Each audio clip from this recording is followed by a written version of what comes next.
வணக்கம் தோழர்களே, ஏழை மக்களின் குரல் யூடியூப் சேனல் எல்லாரும் சப்ஸ்கிரைப் பண்ணுங்க, லைக் பண்ணுங்க, ஷேர் பண்ணுங்க. என்னன்னு கேட்டீங்கன்னா, அட்டப்பள்ளம் நம்ம ஆணையத்தில் வெளியே போகும்போது இங்க அட்டப்பள்ளம் ஜாயின் ஆகிடும். இந்த முக்கில் நம்ம கோயிலுகள்லாம் வரும். இங்க ராம்நாத் பையா இந்திக்காரன், அதாவது அவனுக்கு பாஷை தெரியாது, லாங்குவேஜ் தெரியாது, இடமெங்குனே தெரியாது அவனுக்கு. இப்போ இடம் தெரியாம தான் ஒருத்தர் வந்திருக்கிறான். அவனை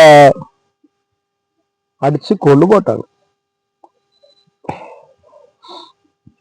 இப்ப என்ன தெரியுமா, கொன்னவனும் பிரச்சனை இல்லை, கொன்னவனுக்கு லைஃப் முடிஞ்சது. இனிமேல்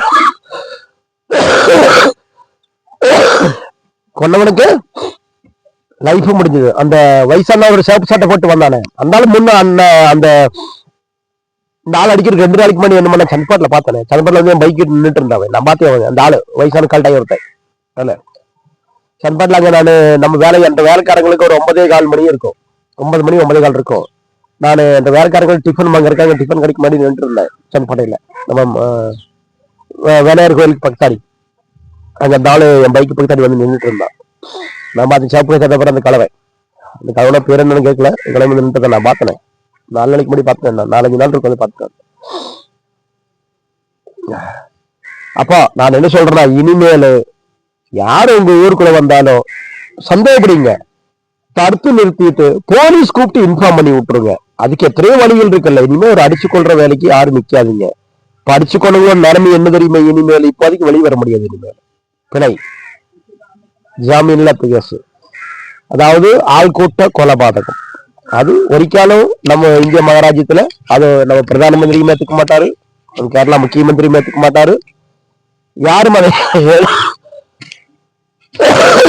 ஏத்துக்க மாட்டாங்க. அப்ப நான் என்ன சொல்றேன்னா, இனிமேல் அந்த வீடியோல விடுறேன் பாத்தீங்களா, வீடியோ எல்லாம் பாத்தீங்களா சொல்றேன். இனிமேல் ஒரிக்காலும் ஒருத்தர் அடிச்சு கொள்ற வரைக்கும் நிக்காதீங்க. போலீஸ் இருக்கு, நியமம் கோடதி எல்லாம் நிறைய இருக்கு.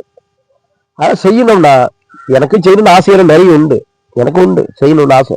ஆனா எப்ப செய்யணும் தெரியுமா, எனக்கு வயசாகும் போது அப்பதான் செய்யணும். இப்ப செய்யக்கூடாது. இப்ப செய்யணும்னா லைஃப் போயிடும். அதனால பேசாம இருப்பேன். கண்டிப்பா வயசாகும் போது சொரப்பாறையில இதே மாதிரி இளவு விலகும், அது எந்த சந்தேகம் ஒன்றும் இல்லை. வாழ்க்கையில இந்த மானியமார் குடும்பத்தை தான் அந்த அளவு விலகுவது. கண்டிப்பாக 6 குடும்பத்துல மானியமார் குடும்பத்துல அந்த அளவு விலகும். அது எப்போ விலகுன்னு பார்க்கலாம், விலகாம இருக்காது, விலகத்தான் செய்யும். இன்சென்ட் கண்டிப்பா அந்த அளவு விலக அடிப்படுதான் சாவன். மானியமார் குடும்பத்தில் இருக்கு. அவர்தான் எங்க அப்பா அம்மாட்ட ஒரு குட்டி ஒதுக்கி வச்சவே அவன் தான். தாத்தா வட்டி ஒரு விட்டு வச்சுக்கணும் அவன் தான். என்னை ஒரு விட்டு வச்சுக்கணும் அவனுக்கு தான். மானியமார் குடும்பம் அவங்க குடும்பத்துக்கு நல்ல ஒரு இளவு விழுந்துன்னா இந்த ஜன்மத்துக்கு அவங்க மறக்க மாட்டாங்க. அதனால நான் என்ன சொல்றேன்னா, ஒரு சின்ன பிரச்சனைக்கெல்லாம் போய் இந்த மாதிரி எல்லாம் செய்யாதீங்க. பெரும் பிரச்சனைகள் நீங்க நிறைய கிடைக்குது. பாருங்க, நாட்டை நல்லாக்கலாம், ஊரை நல்லாக்கலாம். வேற நம்ம ஊர்ல கஞ்சா வைக்கிறான், வேற இன்னைக்கு ஒருத்தனை பிடிச்சு கொடுக்கணும்னு சொல்லி பார்த்துக்கிட்டு இருக்கிற பிடிச்சு கொடுக்குறதுக்கு.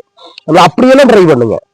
இதெல்லாம் ஒரு விஷயமா போய் எடுத்துக்கிறீங்களா, அவன் தெற்கு தெரியும் தேச தெரியும் போன பிடிச்ச ஆளை பிடிச்சி என்ன பண்ணிக்கலாம், எங்கடா வந்து அவரை விசாரிச்சு போட்டு 2 அடி அடிச்சிங்களா, கோடு போலீஸ் கூட சார் மாதிரி வந்துக்கிறான், சந்தேகப்பட சார் பிடிச்சி கொடுத்துருக்கலாமே, பேசாம பிரச்சனை முடிஞ்சிருக்கணும். இப்ப 15 பேராக்கும் போலீஸ் லிஸ்ட் இருக்குது. பாலக்காடு கிரைம் பிரான்ச் அந்த கேஸ் எடுத்திருக்கிறது. அதனால இனிமே யாரையும் அடிக்கூடாது. அந்த வீடியோ போடுறோம் பாருங்க, அவங்க மெம்பர் சொன்னதும் அதே மாதிரி போலீஸ் ஸ்டேஷன்ல பிடிச்சிருப்பா 5 பேருக்கு வீடியோ கொடுக்குறேன். அதே மாதிரிதான் விமானப்பட்ட கேரளா முக்கியமந்திரி அவர்களுக்கு இந்த ராம்நாத் பையா இறந்து போனதுக்கு நஷ்டபரிகாரமா ஒரு 25 லட்சமோ ஒரு 30 லட்சமோ கொடுக்கணும்னு தாழ்மையை கேரளா முக்கியமந்திரி கேட்டுக்கிறேன். ஏன்னா நம்ம நாட்டுக்கு பிழைக்க வந்த ஒருத்த அடிச்சு கொண்டு போட்டாங்க. ஒரு 10 வயசும் ஒரு 7 வயசு குழந்தை 2 குழந்தை இருக்கனாக்கும் சொல்றாங்க. அந்த ராம்நாத் பையாவுக்கு 31 வயசுன்னு சொல்றாங்க. அந்த ஆளுக்கு ஒரு பொண்டாட்டி இருக்குன்னு சொல்றாங்க. அதனால கேரளா முக்கியமந்திரி அவர்கள் இதை பார்த்துட்டு அந்த குடும்பத்துக்கு ஒரு நஷ்ட பரிகாரமா ஒரு 25-30 லட்சம் ரூபாய் நஷ்ட பரிகாரமா கொடுக்கணும்னு இங்கிருந்து அவங்க ஊருக்கு போய் இந்த பாடி அடக்கம் பண்றதுக்கான செலவெல்லாம் வைக்கணும்னு நான் தாழ்மையை கேட்டுக்கிறேன். ஏன்னா நம்ம கேரள நாட்டுல வளர்ந்து வந்தது இப்படி ஒரு கொலைபாதகம் நடந்ததுக்கு நம்ம எல்லாம் சங்கடப்படணும். ஏன்னா நானெல்லாம் எல்லா நாட்டுக்கும் இது மாதிரி எல்லா நாட்டுக்கும் போயிருக்கிறேன். அப்பெல்லாம் நான் சின்ன பையன் இருக்கும்போது நிறைய ஊருக்கெல்லாம் போய் போரிங் வேலைக்கு போயிருக்கிறேன். அப்பெல்லாம் அங்கே நிறைய பேர் எங்களை எல்லாம் நல்லா வரவேற்பா. அந்த ஊருக்காரங்க எல்லாம் கூப்பிட்டு சாப்பாடு கொடுத்துருக்குறாங்க, ரொட்டி தருவாங்க, எல்லாம் கொடுப்பாங்க. வீட்டுக்கு அன்னைக்கு கூட்டிட்டு போவாங்க. லீவ் நாளையில எல்லாம் அவங்க வீட்டுக்கு நான் போயிருக்கிறேன்.